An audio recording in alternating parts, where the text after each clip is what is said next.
Hello, Daniel here. Hope you're doing really well today. And this episode here is going to be a reply to an email from Kierra, as well as is it Sophia or Sophia? I think it's Sophia. Yeah. So we're going to start with an email from Kierra, and as always, nothing here is medical advice, but as always, I want to really share everything I know about sleep and how to sleep better. So keeping that in mind, let's jump in here and start reading this email that I got 2 days ago. First, I would like to say thank you for the extensive well of knowledge and care that you have shown over your YouTube channel. I've stumbled across it multiple times in my search for finding the cause of my father's insomnia, and you always seem to be the doctor that stands out. I come to you in complete desperation. My father has been having sleeping problems for around a year and a half now. Everything started when he had an extreme spiritual battle that took away his sleep and caused him to start fearing sleep. He also has a deep-rooted feeling that he's being punished by God, and that is why he has not been able to sleep. Nearly every 3 to 4 months, he goes through cycles that are around a month long where he faces very minimal sleep. The first significant bout of sleeplessness occurred in April of 2018. During this time, he went approximately 33 days with only some 50 hours of sleep. I could see the life drained out of him. He lost significant amounts of weight, became extremely irritable, could not think properly, and near the end was facing hallucinations. Since the first episode, if you will, he's faced 4 or 5 repeats. We have tried everything. My father does not respond to prescription sleep aids, and we have never ever gotten a sleep study. And we have even gotten a sleep study. The results of the sleep study confirmed that he had sleep apnea, but that was something we already knew. The doctor that we were dealing with for this refused to try to solve the issue of him falling asleep and simply told us to get a CPAP machine. Now, my father does struggle with staying asleep, and when he does fall asleep, but the huge issue is that he simply cannot fall asleep. Also, we found in the sleep study that my father was in an extremely light stage of sleep, where he thought he was awake when he was questioned about it later. Tonight marks night 5 of no sleep. My father works a full-time job as a contractor and is putting extreme strain on his body throughout the day, only to be faced with a restless night. Dr. Daniel, I'm begging you, please help point us in the right direction. My family is so tired and we need answers. No one seems to care, and we are all so helpless. In the past year, I've seen my father age 10 years. I truly believe that I'm watching my father die right in front of me. I'm trying to do everything I can, but there's only so much an 18-year-old can do when it comes to studying neuroscience and the science of sleep. I have found a video on your channel that seems to describe exactly what we're going through, psychophysiological insomnia. From watching your video, I've done a lot of my own research, and this seems to be very likely the culprit of what is causing my father to suffer. His case is so severe, though, that I wanted to be able to reach out and speak with someone that is a professional. If you're able to help us, please do. So it says, thank you for your time, and I look forward to hearing back from you. So first of all, I didn't read this through in entirety before this, when I answered you before, Kierra. And then reading it, I was like, you can really sense the weight of the problem, of course, here. And that said, a lot of the elements are, although, yeah, I can see that your dad has a real insomnia problem. A lot of it is, the basis of a lot of it is similar to what other people have, and basically, all insomnia to some degree is caused by what's called hyperarousal. And what is that? Well, normally, our brains are in a, kind of like a steady state where we're, processing information. But when we are fearful of something or are worried about something, our brains go into this kind of hyper-aroused state where it's running at like 120 miles per hour. It's like in this turbo mode. And in that kind of state is really what causes insomnia. And many other things can cause you to be hyper-aroused, like any type of anxiety, worry, stress, things like that. But what happens with insomnia is when that hyperarousal is actually caused by the insomnia itself, and then it causes more hyperarousal and less sleep and more hyperarousal, and it becomes a vicious circle. And I think you really pointed out that is psychophysiological insomnia, and to describe that in a different way and to like contextualize, your dad had this spiritual battle, so that probably was like the trigger, right? And then he was sleeping very little, and then he becomes worried about not sleeping, and then becomes really more hyperaroused, then he sleeps less, then he becomes more worried and sleeps less, etc.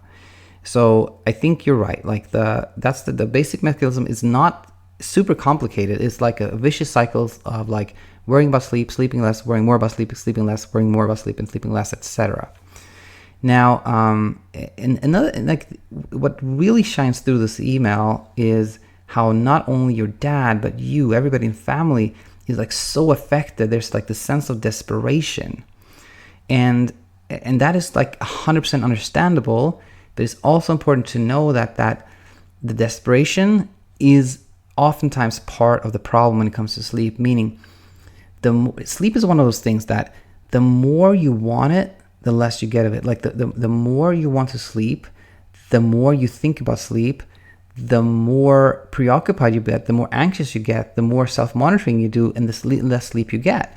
When people are like begging for sleep, like praying for sleep, like doing anything they can to sleep, that in itself causes you not to sleep. That is a huge problem.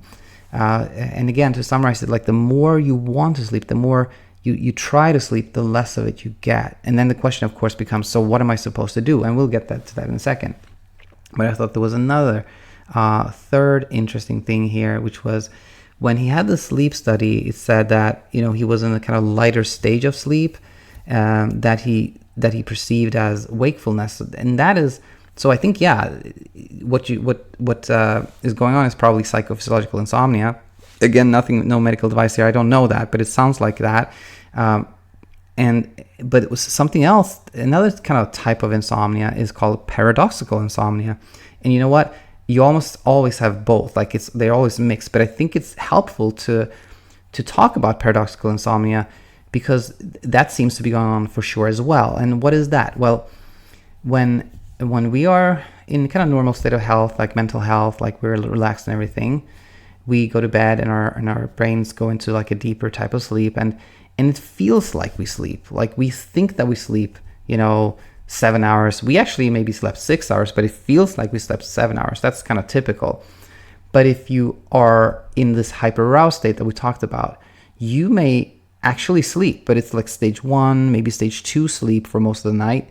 And it literally feels like you don't sleep at all, And it's not like, you're crazy. It's just like, that's your perception. And by the way, most of us have had that to some degree, meaning I can say most of us have had this experience that where we're woken up because somebody said, hey, you fell asleep. And they're like, no, I didn't. I wasn't asleep at all. And people are like, no, you were asleep. And so you see, like all of us have experienced, most of us at least have experienced that state of like, we truly believed we were 100% awake, but we were asleep. Like other people could observe that we're asleep. So I think that is also a component. That's also part of what's going on when, your dad said he went 33 days with only 50 hours of sleep. That, it's very likely that instead of sleeping like 1 or 2 hours, he in fact slept like, 4.2 hours. But it truly only felt like 1 or 2 hours. And that is a component of what we call paradoxical insomnia. And then finally, there's no question that not sleeping, having like very bad insomnia affects you, meaning like you become super irritable, you can't think, you have brain fog, you may become depressed, things like that. But then to think that if you just continue to have insomnia, that is going to lead to a place where you lose your mind, or you lose the ability to sleep, or you get some other terrible, health consequence, which by the way does not happen, has not been shown to happen. That is another problem, because then you put sleep in this place where you're like, it becomes so important from a health perspective to sleep that in itself also makes it impossible to sleep. So I hope this summed up like kind of an assessment, if you will, of what may be happening with your dad. And so what should we do? And you know, this, I don't know, this thought just came to me immediately, which was like when I was in medical school, and we were taking like dermatology, we used to joke about that, meaning we said like dermatology is like there's 1,000 conditions, but there's only one treatment. It's always some kind of steroid cream at a various, you know, strength.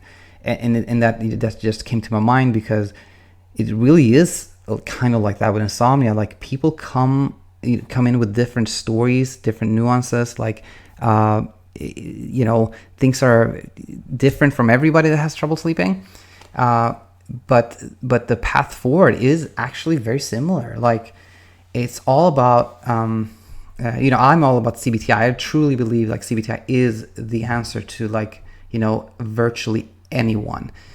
So having said that, so what is that? Well, I think you have to number one, kind of like learn about sleep, and this is just the stuff we talk about here, like understand what is psychophysiological insomnia, why am I having trouble sleeping, what is the root cause, you know, because when people think that they have some kind of like something's wrong in their brain or like this particular hormone is causing it, things like that, then they're not yet in a position where they can start working. So the first step becomes to have that insight, and that okay, it is like my preoccupation, it is the stress, it is the anxiety, it is all these beliefs about sleep that I've had that is the root cause. And then that's the first stepping stone. Super, super important. When people say like, okay, I think you're right. I think my insomnia is caused by this, then that's like, okay, now you have something to hold on to. Like you have some kind of like a foundation to build upon. So that's kind of step one.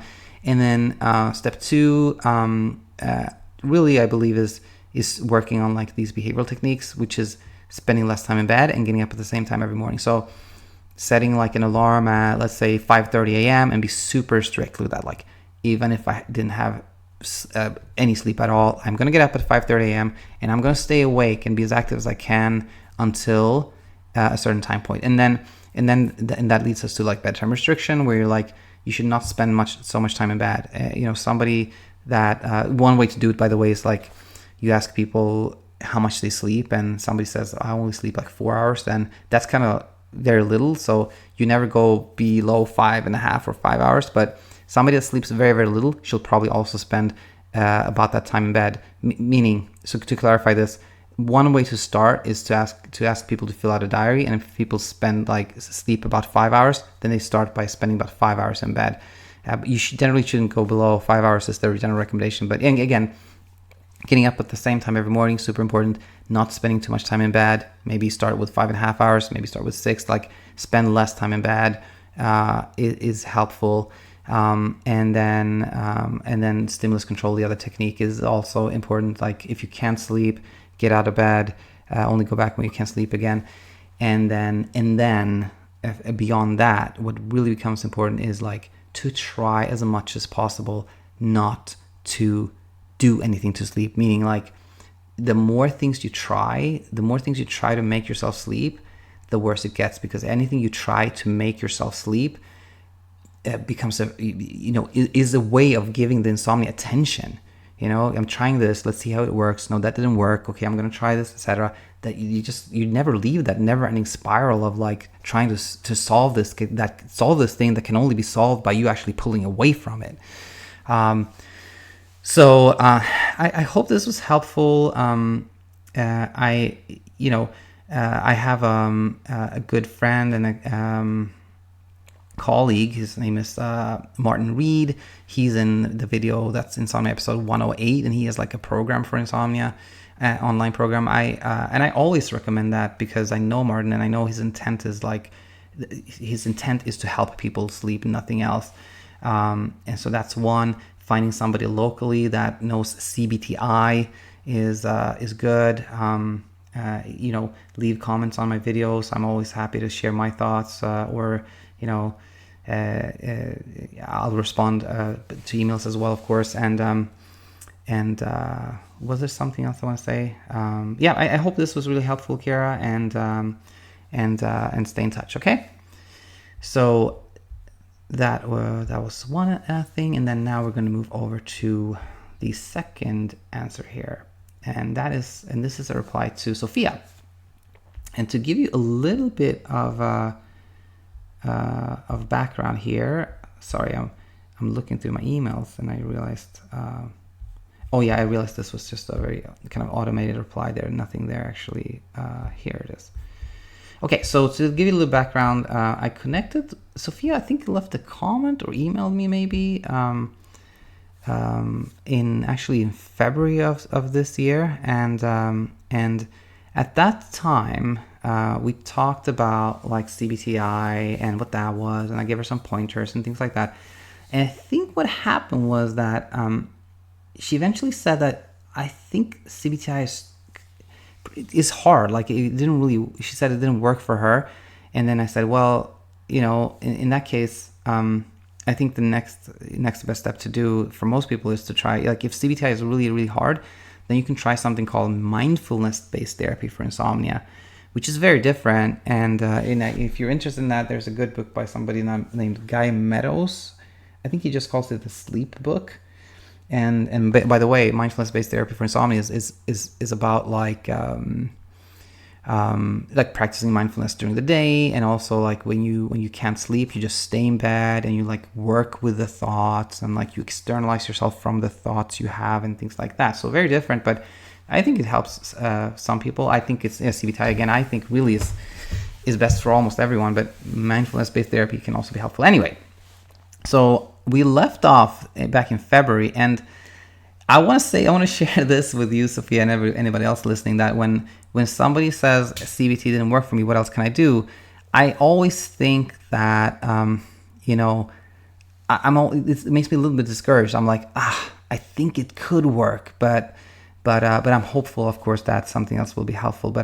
But anyway, so with that kind of in mind, I wasn't entirely surprised when 2 days ago I got an email from Sophia that we'll reply to today. So let's see. Here it is, 2 days ago, and so I'll read it. Hi Daniel, long time not been in contact. Just wanted some help to go ahead and try the CBTi with full commitment, as last time my sleep got worse on the first few days off it, and I dropped out. I've tried a lot of things. It's been 8 months now. There's some improvements in my sleep, but still not how it was before the health scare back in October. I can't remember exactly what it was, but she had a health scare in October there. I go to bed every night thinking, will I sleep? I hate the feeling of that anxiety. Please give me some steps to start off this journey, as I'm seeing no quick fixes, so better just do the CBTi. I have your app. Is that enough to get me through?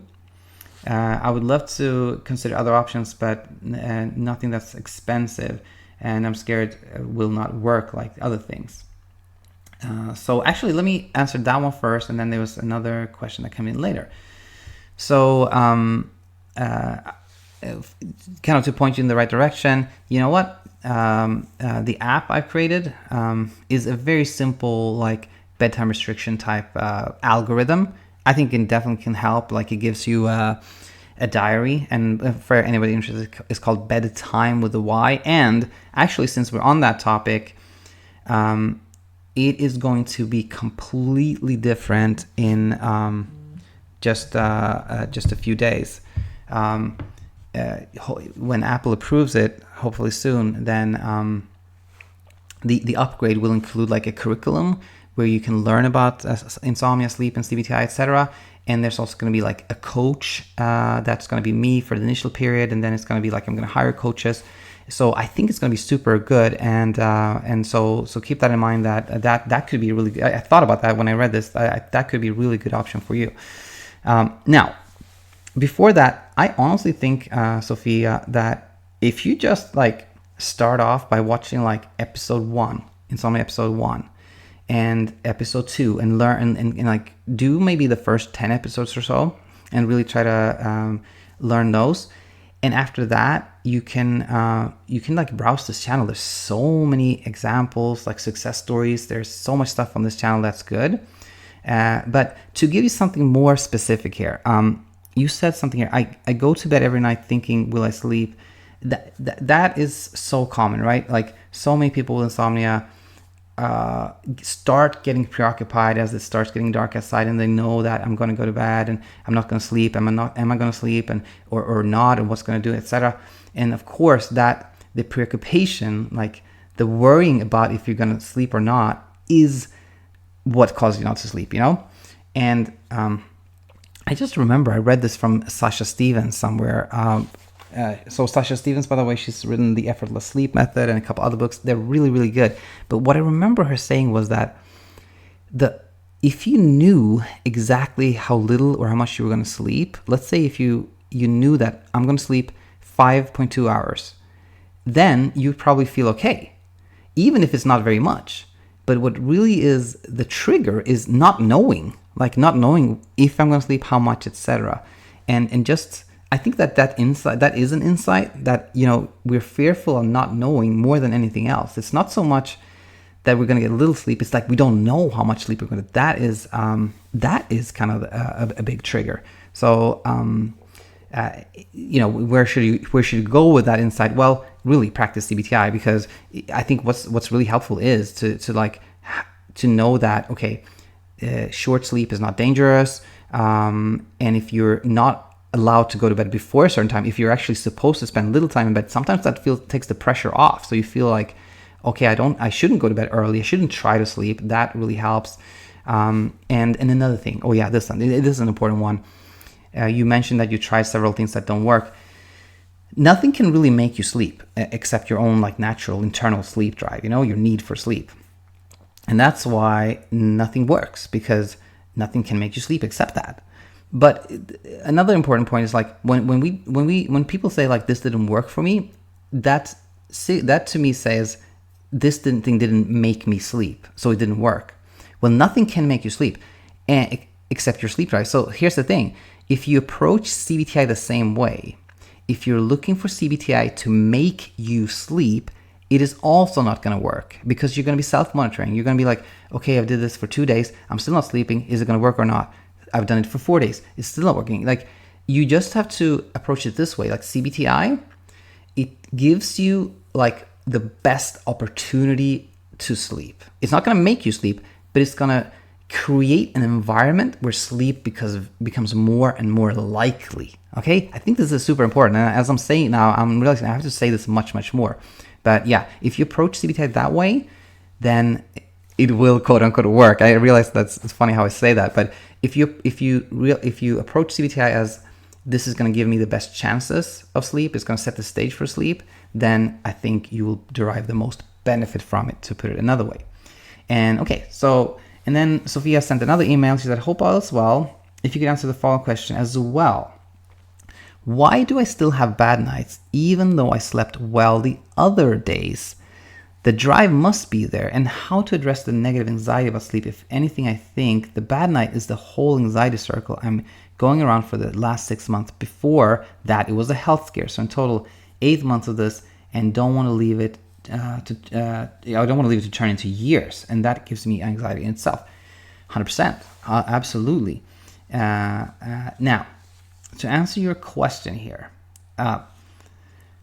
I just had a conversation with someone named Oscar, by the way, who I'm kind of training in CBTi, and he might go on to do it himself, or he may actually become a coach within the BedTyme app. We'll see. But I just talked to him about this, that I told him that people are going to ask you, they're going to say something like, I wonder why I can't sleep. And the answer to that becomes, the reason you can't sleep is because you wonder why you can't sleep. Meaning, it's this whole, all the thoughts about why you can't sleep creates a preoccupation and worry and anxiety and stress that then causes you not to sleep. So the answer to you is, the reason you still have bad nights is because you're trying to figure out why you still have bad nights. And so I hope think about that and try to really digest that, and I hope you'll find it to be like you'll find that it makes sense. And now, so what should you do? Well, here's again my favorite analogy borrowed from Sasha Stevens. It's as follows: that imagine that like getting past your insomnia is kind of like hiking up to a mountaintop, and you're on your path there, right? You're doing your CBTi, but if you have a bad night, you have this night when you don't sleep at all, it's akin to you stumbling over a rock on your ascent there, right? And if you start like examining that rock, looking at it from different angles, wondering why you fell over it, and thinking, how can I avoid this again? Like, how can I change my stride? Should I go a different direction? What should I be doing not for this happening again? You're never going to reach the top. So when you have a bad night, try to just not stay there. Just conclude that, oh, that was a bad night, and then just keep going. The more time you spend trying to figure out why that bad night happened, how you could have prevented it, how you should change things, etc., the longer it takes until you get to a point where you don't worry about it at all. And again, like when people like success stories, and I talked a lot about Brett in the last few days here, you can see from him that when people have gotten past their insomnia, it's not that they say I'm doing this particular thing and I'm sleeping 8 hours, blah, blah, blah. It's like I don't have insomnia anymore. I'm not worried and I sleep well. Where was I going with this? I'm kind of like, where was I going with that? I think I was going to say that the whole thing about insomnia becomes to pay less attention to sleep and not feed it any attention, basically. Okay, hope this was helpful to Kierra, to Sophia, and anybody else out there. And I'll be back very shortly with more episodes, more insights that I hope will help anybody in the world that has trouble sleeping. Until then, bye-bye.